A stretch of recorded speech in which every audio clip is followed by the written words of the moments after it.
Hello and welcome to the business interview here on France 24. I'm Marcus Carlson. Today we're speaking to Angel Gurria, who's the Secretary General of the OECD. We're here at the organization's headquarters as it prepares to celebrate its 50th anniversary. Angel Gurria, thanks very much indeed for speaking to us today. Thank you. Let's start with the OECD at 50. Why do we still need this organization? What's the utility? More than ever before, I think. As you know, it was born 50 years ago as a transatlantic bridge for the reconstruction of Europe. It was the successor to the Marshall Plan.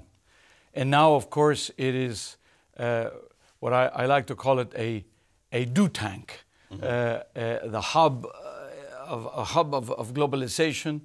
And we aim to produce better policies for better lives, better public policies for better lives.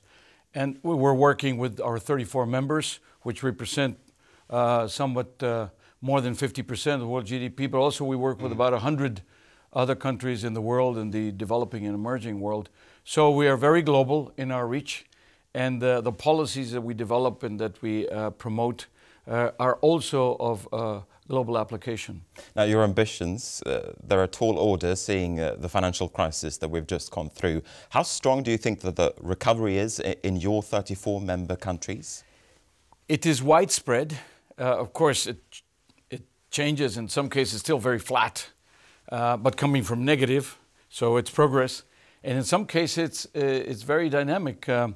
In the case of the United States, in the case of Germany, for example, we've had France, we've had very good surprises lately. But I would say general recovery, but still fragile, still vulnerable, with some downside risks. I want to change tack a little bit and talk about the scandal that's playing out in the United States now when it comes to Dominique Strauss-Kahn. You know the former IMF chief very well. What's your reaction to all of this? Well, I'm very saddened, and he's head of one of the international organizations, therefore he's a colleague. We worked a lot with him. So this was very shocking, and on the human side, I think it's a tragedy. From the institutional side, the IMF is moving on. They have now designated a new head, Mr. Lipsky, who is the number 2.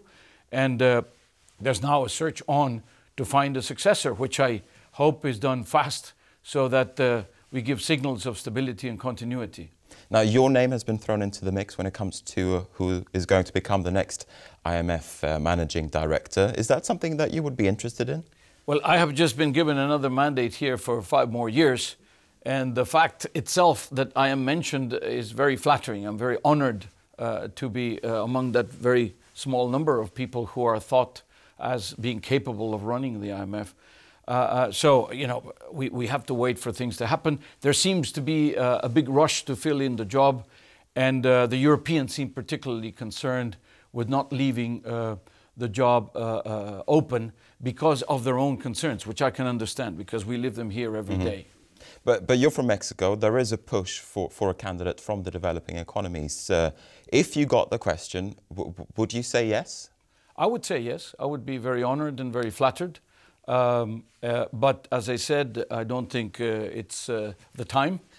And also, I very strongly believe that it is appropriate to consider candidates on their merits, not on their origin in the country or the continent where they come from. I think it's high time that a candidate from emerging or developing countries be considered. But the rule is that it's on merit. It doesn't say it has to be from one place or the other. Thanks very much indeed for speaking to us here at France 24. Thank you very much. And with that, we're going to wrap up the program. Thanks for watching you at home.